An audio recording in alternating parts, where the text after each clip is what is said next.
gundi wamutwale wa muzeyi nga bawakana gundi wamutwa nze mbatwala naye bo babadde bagenda bagenze mu nkukutu era gulavi tatakyayogera nabo sitesa takyabanyega sitesa kati yagenze wajaja na Lwaiso appointment bagituulira era mu kugenda bamugjeeko lwaki bemuyita bannamwe nze neewuunya nnyo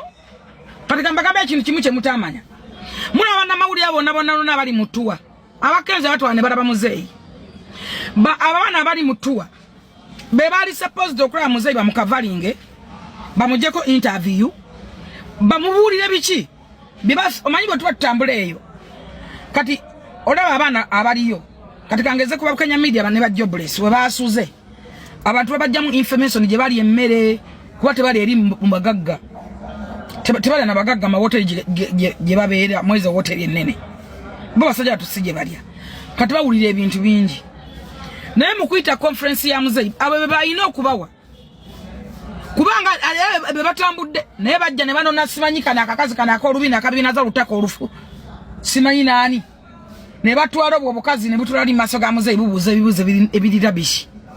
era obusene ne babutwala ne webuuza abo baayita bakinga bana baliwo abatoba si bawadde muzeeyi abaliwo abali mu kutawe mwani wadde muzeeyi nalabyawo oli omusajja agamba President Museveni agenda kubeera ku social media omu panelist kwegamba kikolanga celebrating kubanga Kasuku agenda kubeera ku panelist ya President Museveni olofe ba advisor mutuvumiranga ki kyetubagamba nti namwe mwagala bifo byaffe namwe mwagala President Museveni namwe munoonya betunoonya twaye basooka busoosi boba olabanga ekyo okibuuliza ne interview nalekazi bakapo kakati President Museveni era agenda okubeera panelist that just a panel okubeera ku panel what about advisor obeera onvumiranga ki kyonoonya nze akirina buuza Katonda atakikuwa nsaba Allah akikuwe eno fulufiga awanda muliro agambye eyo gundi gye bawadde Kasuku abaana baliwo aba NRM abakiruddemu abatobye mu mbeera embi naye nga we bali nti lwaki bawa Kasuku okuba nti yahositinga kukkirizibwa okuba nga abuuza jjajja mwami ebibuuzo na buli kimu ate nga mbu be bazze nga babakola babajjonkera mbu nga babavuma ne fact amaliza nga agamba nti kumbe bulijjo mutuvuma naye ng'ebifo byaffe bibaluma nammwe mubyagala nti bulijjo muno mutuvuma mbu simanyi tuli ba shadow presidential advisor nti kumbe bulijjo mutuvuma nga nammwe mubyagala ebifo mu NRM kubanga abaana babaddewo bangi naye lwaki Kasuku lwo lukyalanda era ng'ebibuuzo bingi ono avayo n'agamba nti nze bulijjo nkibagamba nti Kasuku tabangako wankyukakyuka mujjukira n'erumbu yeyakyogerako ne beetwala lwaki oba obolasenga nengene kuba Kasuku tayagambangako nti awagira Bobi Wine era zibompita n'ontumya abantu abawagira principle Kasuku tabangako mu bawagizi ba Bobi Wine n'omulundi n'ogu atambudde ng'omuntu atalina sayidi ya byabufuzi naye nkimanyi tabanko wa Bobi Wine takirangiriranko so opportunity eno weebezze ng'agenda kubeera ng'agenda kubuuza musabbe ebibuuzo jazi jjajja nze ngaza I'm happy for him nti asobola okuba nga establishes n'abeera as a powerful media force nti bategedde amaanyi agali ku YouTube bategedde amaanyi agali ku social media avenue guno obutonotono nga bu TikTok bategedde nti eno wansi wali abantu abatambuza amaloboozi tebalina following ey'amaanyi so Kasuku yate yatandikako koddako koba mu radio era ntandika koddako TV bali akolako so Kasuku muntu muwuliziganya nti nange ndaba ali credible nti osobola omuleeta n'abuuza nekyembuuza bagenda kujjako internet jjajja kikyayagaza abasajja ba internet bibagenda okwata mu 7 bagenda birabirawo abantu ba internet agala bagijjeko lwaki oyita omuntu okusoya ebibuuzo ng'omanya asinziira ku internet naye nga ate internet ogamba ogenda gijjako mu kaseera k'okulonda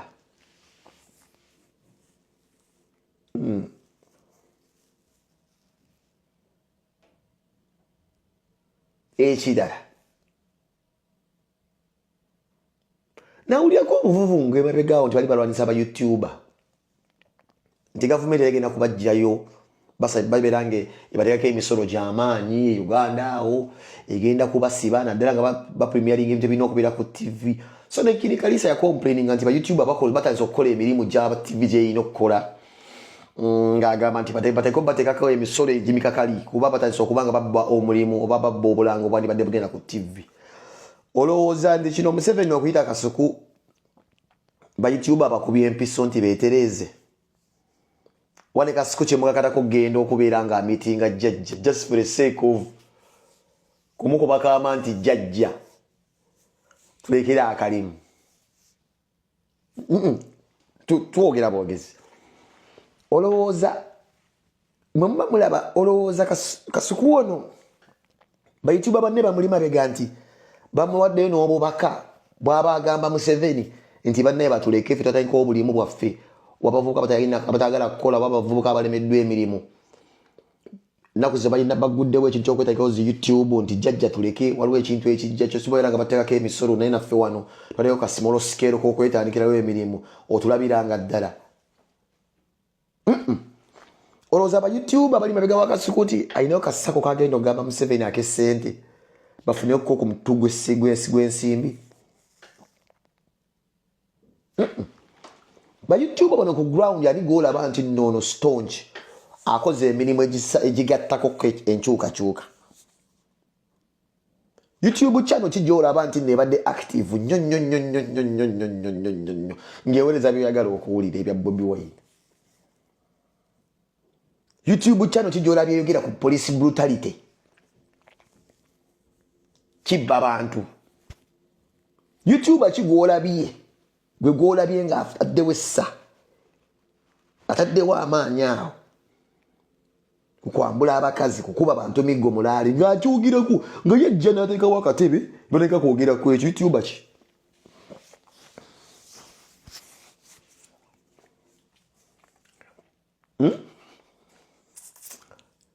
so simanenge nagenda abuuza ejjajja ebibuuzo byonna byamubuuza but does it gain you bwalaba vidiyo eno kikwakatako kuwina wokyefuliramu Kasuku abuuzizza jjajja ye oba nedda ojja kusaawo comment why ekintu kiri sensitive saya kulaga nti ndo bantu balazo nti njekera mugana Kasuku kiri sensitive guno omwaka njala kubeera nga nkola bukozi bwenti noza kanveewo bino byensubiddwa eggulire ddala lyensubiddwa Namukasa Jane eyagenda e London ne muganzi we Dawes bali stranded because ebichaba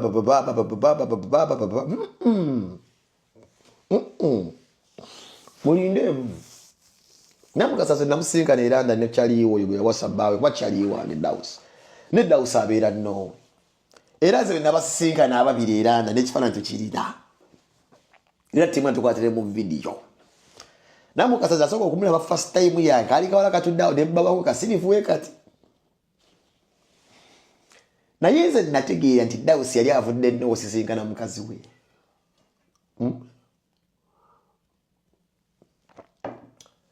naye nga nkimanyi nti Dawes ajja kuvaayo eyo era ndani akomewo ennoowe akole emirimu gye musajja mufumbi ne mmanya nti Namukasa kyalina okukola option gy'asigazza kudduka mu kampu era gyali basebo ne manya temukitwala nga shuwa diiru nnyo temwogerera nnyo omuwala mulemesa mpapula weche muliko mwagala kusabotaginga mpapulas omuwala ali mukaweefu wanu bwakunoonya mpapula ne media ya Uganda lekati etaze okubeera ng'emwogerera alimu empapa kyemukuba tukimanyi mwenna kyemukuba fena tukimanyi yes Namukasa ali mu kampu anoonya mpapula ne mwagala kukuba kya mpapula awo Namukasa olina okwebeereramu byebyo era wano tuwalabe Tamale emirundi Junior ng'akaaba amaziga ye gamuyiseemu n'atuuka n'okugamba nti abantu ba NRM babi nti abantu ba NRM babi nnyo nti muleka mutya abantu ababadde nammwe ate nonno kyabadde kimukaabya nti bamugye ku lisiti koze vidiyo eno nga ndi munakuwavu eri ekibiina kyaffe ekyenaalemu natuukirirwa ne baŋŋamba nti nze agenda okukola interview ne president enkyanga nnya okurepresentinga abantu ba TikTok kyannaku kibanzigyeko ne bateekako Kasuku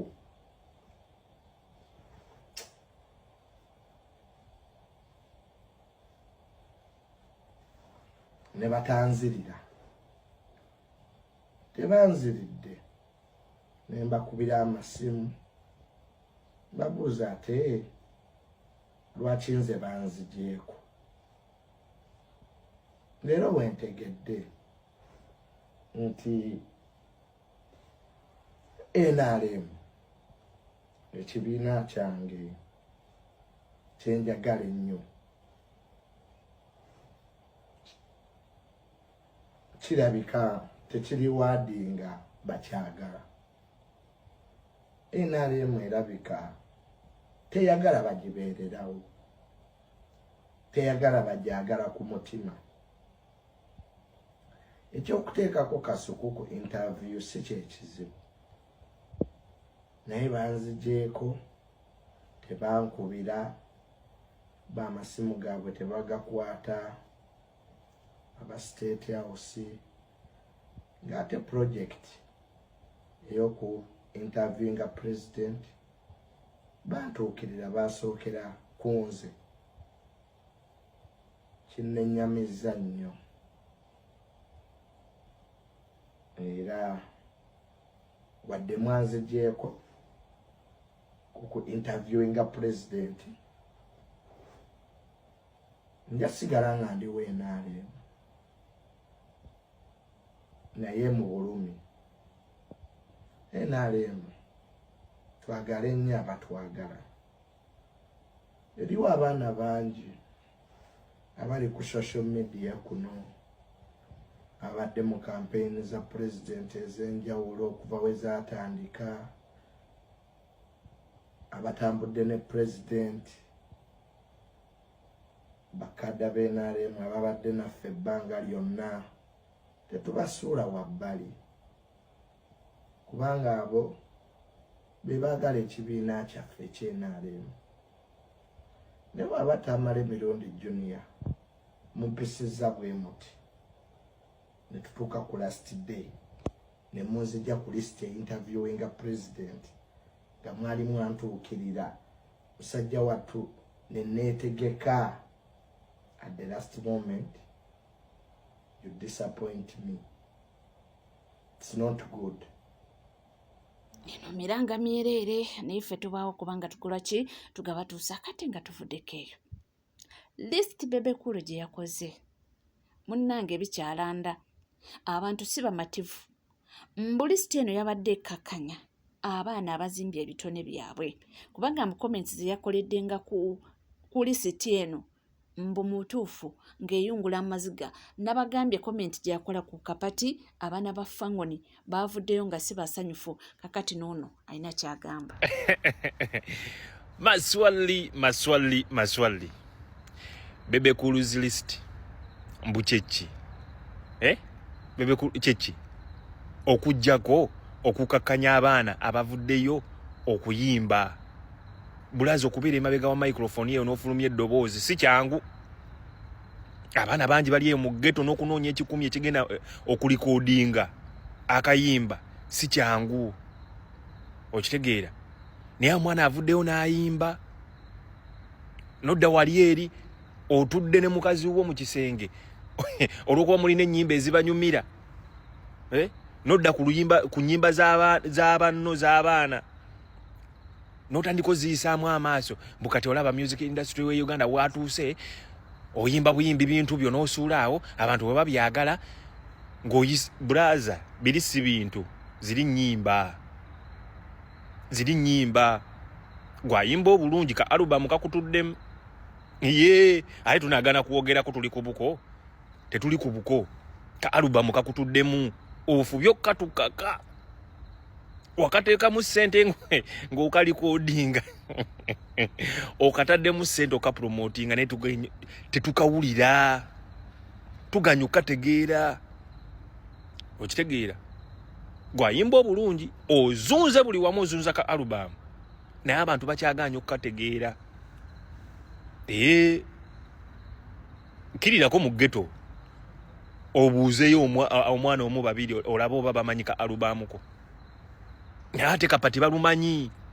toyinza kudda ku luyimba lwa mwana muto Sandra notandika kukakanya mbu yimbayimbawo ebintu byawo suulabo yayimba ate singa si bikono mmwe bye mwamukuba abaana abo singa bye bali mulale za NRM naye oluyimba mwalulaba nga lw'amaanyi ne mumukuba ebikono kali nekisooka tebannakusaba kubateeka ku lisiti zo z'okola bakugambyeko nti boogereko bebeku totutankuula don't even dare kusaidi eyo tuli bazibu kusaidi eyo tuli balala don't even dare okitegeera va ku luyimba lw'abaana gwera olabyeyo kwogera ku olwo olubi olubi waki olwogeddeko bebekulu don't even dare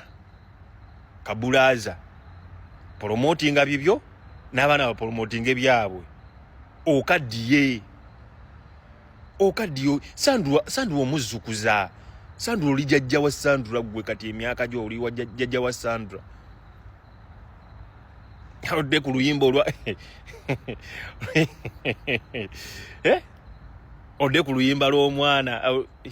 bebekulu swalako bro swala ali nekyala tebannakusaba bateeka ku lisiti zo oluyimba lulekewe luba lubi tolwogerako musajja gwe tuleke ojja tujja emize ojja tujja emize fe twagala mmanya tetwagala kumanya eyo saidi tuli balala munnyo tuli balala don't even dare nkulabula tuli balala yogera ku balala yogera ku bayimbi babalala teekako abayimbi bo nga bwe babataddeko bonna fango nigireke togiteeka ku zilisiti zo kubanga fango ni okuba okutuuka awo si kumala kubeera nti eri ku lisiti zo nedda ssebo kati botadde ku lisiti yo bali luddawa mbukati ne beeyongerako ki sajja gwe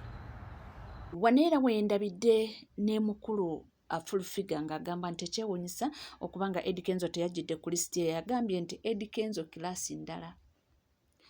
nti era Eddie Kenzo yasukkuluma kweno lisiti nti ye ali international agambye nti ennyimba z'abantu ekyewuunyisa mbu ezimu ze yataddeko mbu tezisuuka nansana wabula fulfiga asabula mbu tezisuuka nansana so mbu obutateeka Eddie Kenzo ku lisiti ndekyo kiraga obunene bwa Eddie Kenzo nti ne bwe bandimutadde ku lisiti eyo tajjaako kubanga ye ali wala nnyo ne lisiti eno abantu bingi babadde bagamba era nalabye abantu bangi abakoze analysis nga bagamba nti si kyawenkanya Eddie Kenzo otabeera ku lisiti eyo abadde mu nominees za Grammy akoze buli kino nti naye lisiti efulumya etya nga tabaddeeko yabagambye nti oli ayinza okuba teyamutaddeko nga ina